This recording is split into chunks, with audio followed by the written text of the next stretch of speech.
World leaders made a commitment to halt deforestation at the COP26 summit last month, but a particular type of woodland is especially important for wildlife and for the air we breathe.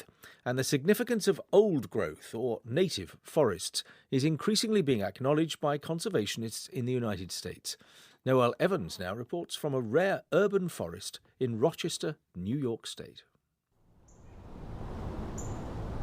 Washington Grove is a unique kind of wilderness nestled in the urban sprawl of the city of Rochester on Lake Ontario.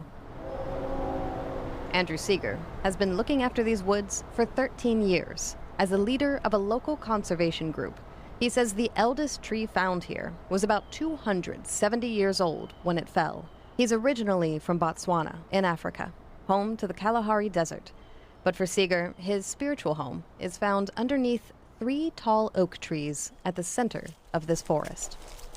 It's just the feeling of being able to stand so easily between these old giants.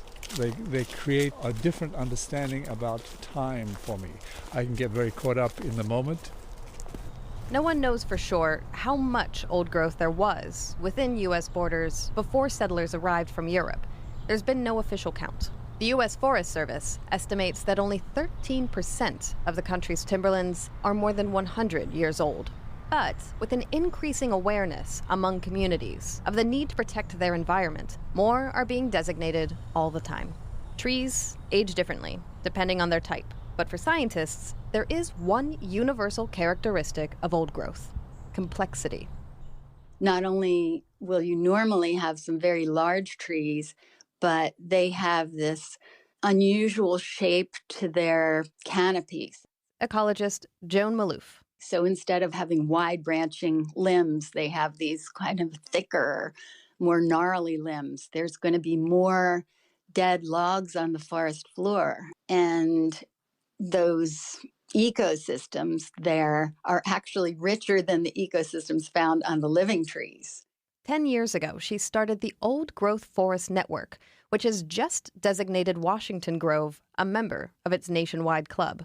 Her vision is to preserve an old-growth forest in every part of the country. So far, 28 states out of 50 have at least one woodland in the network.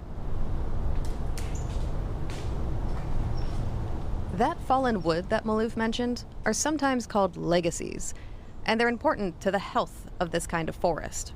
So Andrew Seeger and the Rochester Conservation Group mostly leave those alone. That untidiness is part of the beauty of this grove. And often old trees will come down and they may take a couple of new ones with them, and that's part of what happens in a forest. And we get a clearing of light from which emerges all sorts of stuff. The forest ecosystem encourages new plants and insects, feeding wildlife and promoting future growth. This kind of mature woodland is also good at combating pollution. Compared to young, spaced-out trees along a street or in a manicured park, climate scientist William Muma says old-growth forests are far more powerful when it comes to pulling carbon from the atmosphere. If we were to set aside some of our forests and we allowed enough of the trees of the forest that are already, 50 to 70 years old to keep growing to that potential that they have, that would accumulate significant amounts of additional carbon out of the atmosphere. He backs financial incentives to prevent old trees being cut for profit, like schemes already established in parts of Asia, Africa, and the Americas. It's the same as giving subsidies to people to put solar panels on their roof, and all of society benefits from that. Back in Washington Grove, the sun filters through the site. It's just 1/10 of a square kilometer, but it's full of wildlife. Foxes, hawks, owls, and chipmunks all live here. Andrew Seeger walks through his beloved woodland with joy and a sense of peace, knowing that these trees will live on to inspire future generations.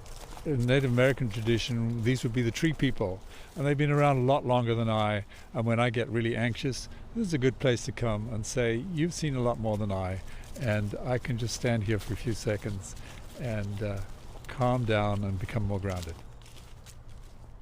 Andrew Seeger ending that report from New York State by Noelle Evans. You're listening to Weekend.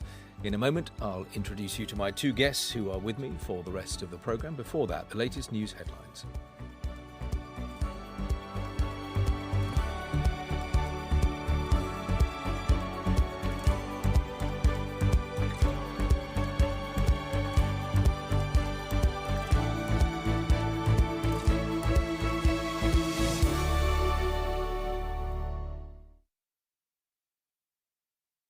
This is the BBC World Service.